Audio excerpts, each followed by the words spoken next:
사랑하는 여러분, 오늘 우리의 삶과 신앙에 대한 깊은 이야기를 나누고 싶습니다.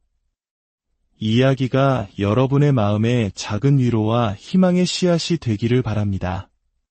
시작하기에 앞서 만약 오늘 이 메시지가 여러분의 마음에 울림을 준다면 주변에 힘들어하는 다른 이들에게도 이 온기를 나눔으로써 하나님의 은혜를 전하는 통로가 되어주시길 부탁드립니다. 구독과 좋아요를 통해 저희가 계속해서 이러한 희망의 이야기를 만들어갈 수 있도록 힘을 보태주시는 것 또한 주님의 사랑을 실천하는 귀한 섬김이 될 것입니다. 이 영상을 보시는 모든 분들의 삶에 하나님의 평안과 축복이 가득하기를 기도합니다. 혹시 이런 말을 들어보신 적 있나요? 도대체 목적을 모르겠어. 이게 다 무슨 소용이지? 우리 삶에서 가장 가슴 아픈 순간 중 하나는 바로 이런 허무함과 절망감이 밀려올 때일 겁니다. 어떤 이에게는 결혼 생활의 위기 속에서, 다른 이에게는 끝이 보이지 않는 재정적 어려움 속에서, 또 다른 이에게는 영적인 침체 속에서 이 질문이 튀어나옵니다. 교회를 향해서도 마찬가지입니다. 왜 이렇게까지 해야 하지? 아무런 의미도 없어 보여. 난 이제 완전히 지쳤어. 왜 계속 노력해야 하는 걸까? 올바르게 살려고 애쓰는데 왜 아무것도 달라지지 않는 거지? 정말 아무 소용 없는 것 같아. 목적을 모르겠어. 이런 깊은 한숨과 탄식. 하지만 여러분, 분명한 이유가 있습니다. 사람들은 고통을 싫어한다고 말합니다. 제가 만약 여러분께 고통을 싫어하십니까? 라고 묻는다면 아마 대부분이 그렇다고 대답할 겁니다. 저 역시 마찬가지일 겁니다. 하지만 오늘 저는 조금 다른 관점을 제시하고 싶습니다. 어쩌면 우리는 고통 그 자체를 싫어하는 것이 아닐지도 모릅니다. 우리가 정말로 견디기 힘들어하는 것은 바로 목적이 없는 고통입니다. 고통에 아무런 이유나 의미를 찾을 수 없을 때 우리는 절망합니다. 예를 들어 갑작스러운 교통사고로 누군가 다치거나 예기치 않은 질병에 걸리거나 하루아침에 직장을 잃었을 때 우리는 하늘을 향해 외칩니다. 하나님, 도대체 어디 계십니까? 왜 저에게 이런 일이 일어나는 거죠? 저는 나름대로 착하게 살려고 노력했고 다른 사람들을 도우며 살았는데 도대체 이유를 모르겠습니다. 이것이 바로 우리가 진짜 두려워하는 것입니다. 의미 없는 고통. 하지만 반대로 생각해보면 만약 고통에 목적이 있다면 어떨까요? 놀랍게도 우리 인간은 목적이 있다면 상상 이상의 고통을 감내할 수 있는 존재입니다. 심지어 어떤 사람들은 돈을 내고서라도 고통을 경험하려 합니다. 목적이 있다면 말이죠. 마라톤을 뛰는 사람들을 생각해 보십시오. 저는 한 번도 마라톤 완주를 해본 적은 없지만 상상만 해도 힘듭니다. 아마 5km 지점부터 고통이 시작될 겁니다. 10km, 20km, 42, 195km를 달리는 내내 온몸의 근육은 비명을 지를 겁니다. 하지만 사람들은 기꺼이 돈을 내고 그 고통스러운 레이스에 참여합니다. 왜일까요? 완주했을 때의 그 성취감, 만족감, 그리고 한계를 넘어섰다는 충족감이 그 모든 고통을 상쇄하고도 남기 때문입니다. 요즘 한국에서도 많이 하는 크로스핏 같은 격렬한 운동도 마찬가지입니다. 온몸이 부서질 듯한 고통을 느끼지만 사람들은 더 건강해진 자신과 동료들과의 유대감, 그리고 성취감을 위해 기꺼이 그 과정을 견뎌냅니다. 알코올이나 약물 중독에서 벗어나기 위해 힘겨운 금단 증상을 견뎌내는 분들도 있습니다. 그 고통은 이루 말할 수 없지만 온전한 삶이라는 더 큰 보상을 위해 그들은 싸워 이겨냅니다. 어머니들의 출산의 고통은 또 어떻습니까? 한 생명을 잉태하고 세상에 내보내는 그 과정의 고통은 상상을 초월합니다. 하지만 마침내 아기를 품에 안는 순간 그 모든 고통은 세상 가장 큰 기쁨과 감사로 변합니다. 아기라는 존재가 그 모든 고통의 목적이자 이유가 되기 때문입니다. 그렇습니다. 우리는 고통을 싫어하는 것이 아닙니다. 우리는 목적 없는 고통을 증오하는 것입니다. 그리고 지금 어쩌면 많은 분들이 바로 그 목적 없는 고통 속에 있다고 느끼실지 모르겠습니다. 불확실하고 답답하며 고통스러운 시기. 도대체 이 상황에서 어떤 좋은 점을 찾을 수 있을까 막막하게 느껴질 수 있습니다. 오늘 제가 여러분과 나누고 싶은 메시지의 제목은 바로 이것입니다. 당신의 고통에는 목적이 있습니다. 사랑의 하나님 아버지, 오늘 저희가 주님의 말씀의 능력과 주님의 선하신 임재 안에서 이 불확실함과 의심, 좌절과 피로, 그리고 고통의 시간 속에서 주님의 목적을 깨닫게 하여 주시옵소서. 주님의 선하심과 공급하심을 보게 하시고 저희의 고통 속에 숨겨진 이유와 목적이 있음을 알게 하여 주시옵소서. 예수님의 이름으로 기도합니다. 아멘.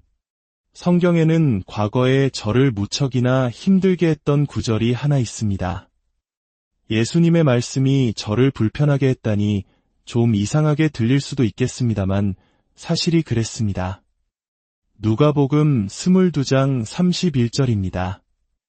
예수님께서 시몬, 즉 훗날 베드로가 되는 제자에게 이렇게 말씀하십니다. 시몬아, 시몬아, 보아라. 사탄이 너를 밀가부르듯 하려고 너희를 달라고 하였다. 다시 말해, 시몬아, 악마가 너를 공격하고 상처 입히고 시험하고 시련에 빠뜨리게 해달라고 내게 허락을 구했다라는 뜻입니다. 사탄이 베드로를 무너뜨리려 한다는 끔찍한 경고였습니다. 예수님은 베드로가 곧 당혹스럽고 굴욕적인 실패를 겪게 될 것이며 그가 상상할 수 있는 가장 힘든 시간을 보내게 될 것이라고 말씀하고 계셨습니다. 그리고 예수님은 이어서 이렇게 말씀하십니다. 그러나 나는 내 믿음이 꺾이지 않도록 너를 위하여 기도하였다. 바로 이 부분이 저를 혼란스럽게 했습니다. 악마가 공격하게 해달라고 요청했을 때 예수님은 그래, 허락하겠다. 대신 내가 너를 위해 기도해주마라고 말씀하신 셈입니다. 솔직히 저 같았으면 기도는 됐고 그냥 악마를 쫓아내주세요. 라고 외쳤을 겁니다. 그냥 안 돼. 라고 말씀하시고 사탄을 멀리 쫓아버리시면 되지 않습니까? 예수님은 그 고통을 직접 일으키시진 않았지만 어떤 이유에서인지 그것을 허락하셨습니다. 그리고 내가 너를 위해 기도하겠다고 말씀하셨습니다. 지금 우리가 처한 상황이 마치 그와 같다고 느껴질 때가 있습니다. 끝나지 않을 것 같은 공격 속에서 우리는 지쳐갑니다. 아픈 사람들, 상처 입은 사람들, 일자리를 잃고 사랑하는 직원들을 해고해야 하는 고통스러운 결정을 내려야 하는 사업가들. 매주, 매일같이 이어지는 이 어려움 속에서 우리는 묻습니다. 도대체 언제쯤 이 모든 것이 정상으로 돌아올까요? 어떤 분들은 결혼을 간절히 기도하지만 상황은 점점 더 어려워지고 어떤 분들은 좋은 학위가 있음에도 불구하고 자신의 가치를 인정받지 못하다가 이제는 아예 일자리마저 잃어버렸습니다. 사업에서, 결혼 생활에서, 부모로서, 가장으로서 실패하고 있다는 자괴감에 빠져 있을지도 모릅니다. 하나님, 이 모든 상황 속에서 어디에 계십니까? 악마가 우리를 공격하고 시험하는 것처럼 느껴질 때 우리가 반드시 기억해야 할 것이 있습니다. 때때로 하나님의 준비 과정은 고통이라는 모습으로 포장되어 찾아온다는 사실입니다. 다시 말해, 여러분의 고통에는 목적이 있다는 것입니다. 하나님께서는 우리를 통해 무언가를 이루시기 전에 먼저 우리 안에서 무언가를 이루시기 위해 우리가 겪는 고통을 사용하실 수 있습니다. 지금 우리가 경험하는 아픔은 하나님께서 우리를 위해 예비하신 목적을 위한 준비 과정일 수 있습니다. 시몬 베드로의 이야기를 통해 이 사실을 확인해 봅시다. 베드로는 참 우리를 위로해주는 인물입니다. 왜냐하면 그는 끊임없이 실수하고 넘어지기 때문입니다. 성경에 기록된 그의 대표적인 실패 몇 가지만 살펴보겠습니다. 마태복음 16장에서 예수님은 자신이 십자가에서 죽으시고 사흘 만에 부활하실 것을 예언하십니다. 그것이 바로 예수님께서 이 땅에 오신 사명이었습니다. 그런데 베드로는 어떻게 반응했나요? 그는 예수님의 그 사명을 꾸짖으며 가로막으려 했습니다. 주님, 절대로 그런 일이 주님께 일어나서는 안 됩니다. 예수님은 이것이 하나님께서 나를 보내신 이유다 라고 하시는데 베드로는 안 됩니다. 라고 외친 것입니다. 그러자 예수님은 베드로를 보며 말씀하십니다. 사탄아, 내 뒤로 물러가라.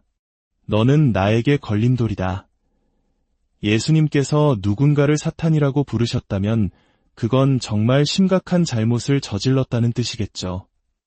마태복음 26장에서는 겟세마네 동산에서 예수님께서 자신의 사명을 두고 고뇌하며 기도하실 때의 이야기가 나옵니다. 예수님은 베드로와 다른 제자들에게 깨어 기도하라고 부탁하셨지만 잠시 후에 돌아와 보니 베드로는 깊이 잠들어 있었습니다. 요한복음 18장에서는 로마 병사들이 예수님을 체포하러 왔을 때 베드로는 또다시 예수님의 길을 막으려 칼을 뽑아듭니다. 그는 병사의 머리를 노렸지만 빗나가서 길을 베어버리는 어설픈 모습까지 보입니다. 예수님은 그런 베드로를 말리시며 말씀하십니다. 칼을 거두어라. 내가 나의 목적을 방해하고 있다.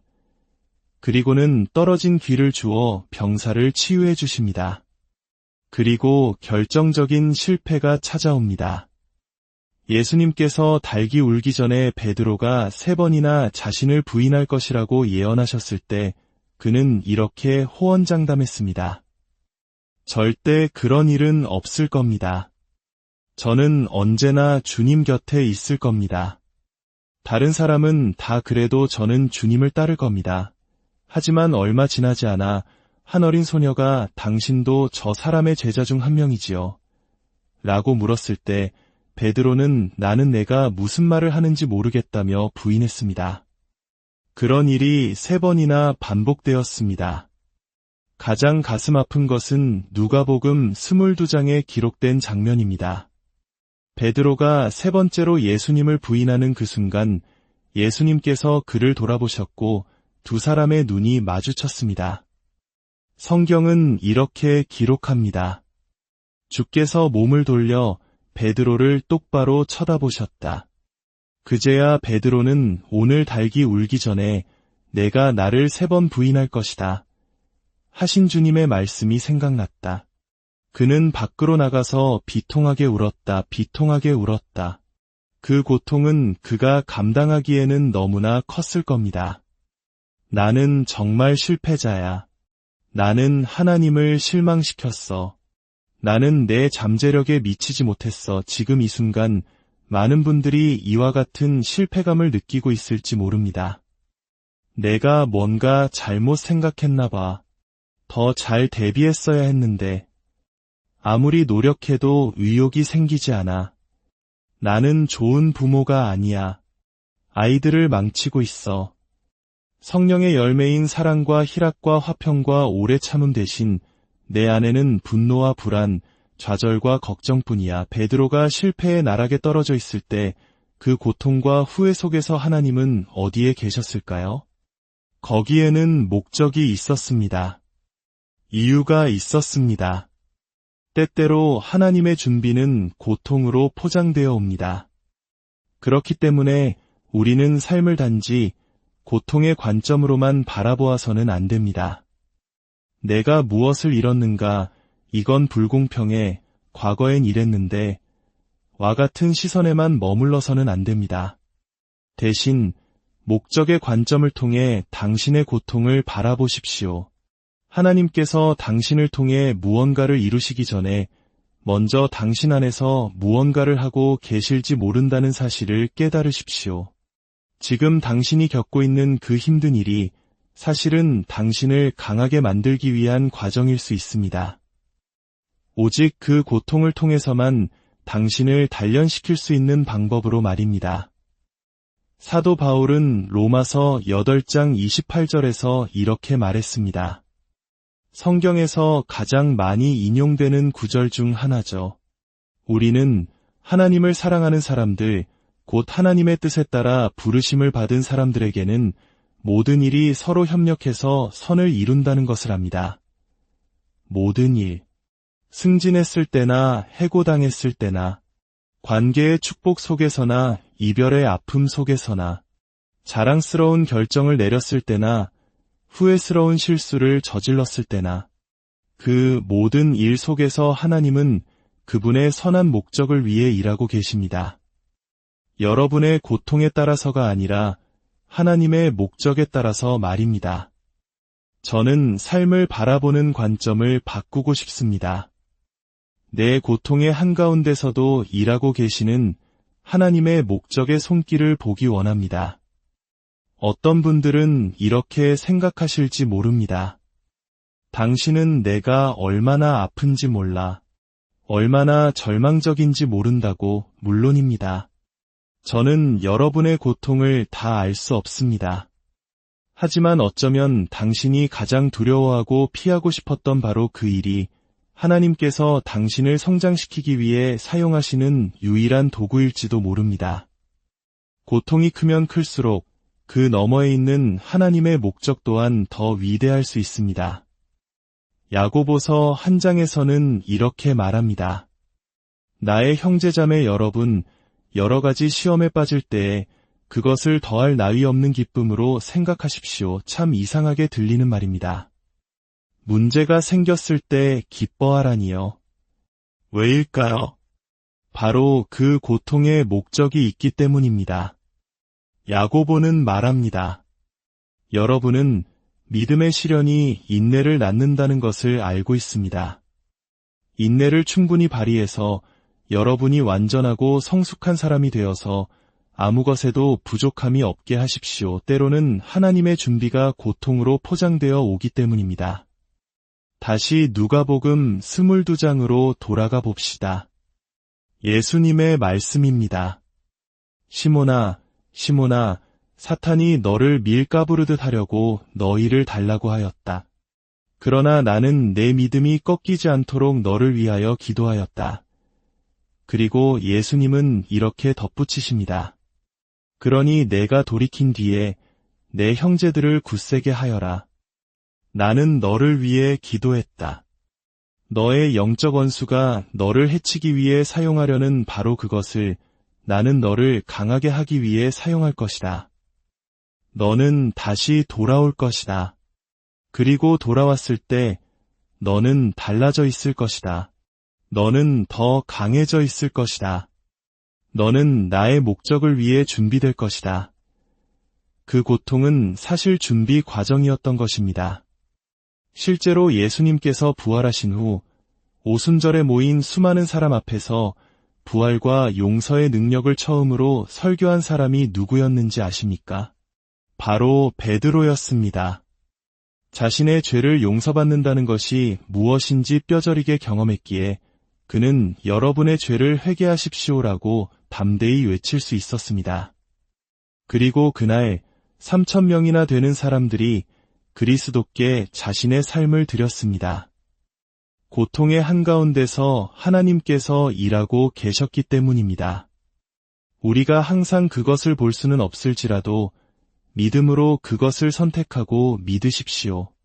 하나님, 이 고통 속에서 주님의 목적을 볼 수 있는 눈을 제게 주십시오. 지금 여러분의 삶은 어떻습니까? 직장을 잃고 희망도 잃었다고 느끼십니까? 분노와 좌절, 두려움에 지쳐 있습니까? 어쩌면 고통이 클수록 다가올 목적도 더 클지 모릅니다. 하나님께서 이 시간을 어떻게 사용하실까요? 어떤 분들에게는 이 시간을 통해 오랫동안 소원했던 자녀들과의 깊은 유대감을 형성하게 될 것입니다. 어떤 분들은 배우자와의 갈등을 통해 오히려 오랫동안 묵혀두었던 문제들을 해결하고 그 고통의 반대편에서 더 견고하고 건강한 결혼 관계라는 축복을 발견하게 될 것입니다. 어떤 분들은 이 시기에 새로운 사역이나 사업의 기회를 발견하게 될 것입니다. 실패처럼 보였던 일이 사실은 새로운 출발을 위한 발판이 될 수 있습니다. 그리고 저는 진심으로 믿습니다. 이 고통스러운 시간이 여러분 중 누군가를 영적인 안일함과 자기만족에서 깨어나게 할 것입니다. 자기 자신만을 의지하던 삶에서 벗어나 마침내 하나님을 향해 간절히 부르짖게 되는 절박함의 자리로 이끌 것입니다. 그리고 여러분이 그분께 가까이 나아가는 순간 이미 그곳에서 당신을 기다리고 계셨던 하나님께서 당신을 가까이 이끌어 주실 것입니다. 힘들 때가 있습니다. 하지만 이유가 있습니다. 우리 하나님은 모든 일이 협력하여 선을 이루도록 일하고 계십니다. 지금 당장은 그 목적이 전부 보이지 않을지라도 제 안에 모든 믿음을 다해 고백합니다. 하나님은 그분의 신실하심을 반드시 보여주실 것입니다. 그것을 찾으십시오. 그것을 구하십시오. 거기에 있음을 믿으십시오. 그리고 당신이 다시 돌아섰을 때 당신의 형제들을 굳건하게 하십시오. 선한 영향력을 끼치십시오. 하나님의 선하심을 선포하십시오. 그분의 신실하심을 증거하십시오. 어쩌면 이 고통의 계절은 다가올 목적을 위한 준비 과정일지도 모릅니다. 하나님 아버지, 오늘 고통받는 이들을 위해 기도합니다. 주님의 성령의 능력으로 오직 주님만이 하실 수 있는 일을 행하여 주시옵소서. 우리가 이 시련을 마주할 때 온전한 기쁨으로 여길 수 있는 믿음을 주시고 주님께서 우리 안에서 우리를 성장시키시고 다가올 목적을 위해 준비시키고 계심을 알게 하옵소서. 오늘 하나님의 목적을 신뢰하기 원합니다. 라고 고백하는 분들이 계시다면 있는 그 자리에서 조용히 손을 들어보십시오. 마음으로 고백하십시오. 하나님을 신뢰합니다. 지금은 다 보이지 않지만 믿음으로 믿습니다. 아버지, 저희 마음을 다해 주님을 신뢰합니다. 우리의 명철을 의지하지 않고 우리의 모든 길에서 주님을 인정합니다. 이제는 소용없다고, 가치 없다고 느끼는 이들에게 주님의 성령께서 위로하여 주시고 주님께서 모든 것을 사용하여 선을 이루실 것을 알게 하여 주시옵소서. 주님의 목적을 보는 눈을 주사 우리가 주님의 계획을 이루고 모든 일에서 주님께 영광 돌리게 하소서. 혹시 오늘 이 시간 나는 하나님의 뜻을 놓치고 살아가고 있다고 느끼는 분이 계십니까? 어쩌면 이 메시지가 바로 당신을 향한 하나님의 초대일 수 있습니다. 우리 하나님은 선하신 분이며 그분의 선하심을 당신에게 나타내기 원하십니다. 하나님은 그 사랑을 하늘에서 외치기만 하신 것이 아니라 그의 아들 예수 그리스도를 통해 이 땅에서 직접 보여주셨습니다. 죄 없으신 예수님께서 우리를 위해 십자가에서 생명을 내어주셨고 하나님은 그를 죽음에서 일으키셨습니다. 당신이 어디에 있든지 얼마나 큰 실패를 경험했든지 상관없이 누구든지 예수의 이름을 부르는 자는 죄를 용서받고 완전히 새로운 존재가 될 것입니다. 어쩌면 이 고통스러운 시기가 바로 당신을 이 순간 하나님께로 이끈 목적이었을지도 모릅니다. 그분의 은혜와 용서가 필요하다면 지금 조용히 기도하십시오. 예수님, 제 죄를 회개하고 제 삶을 주님께 드립니다. 하늘에 계신 아버지, 저의 모든 죄를 용서하여 주시옵소서. 예수님, 저를 구원하시고 새롭게 만들어 주소서. 주님의 영으로 저를 채우셔서 제가 주님을 신뢰하고 따르며 섬길 수 있게 하소서. 당신을 알고 당신의 사랑을 보이며 당신의 뜻을 행하는 목적을 위해 저를 준비시켜 주소서. 제 삶은 제 것이 아닙니다. 모든 것을 주님께 드립니다. 예수님의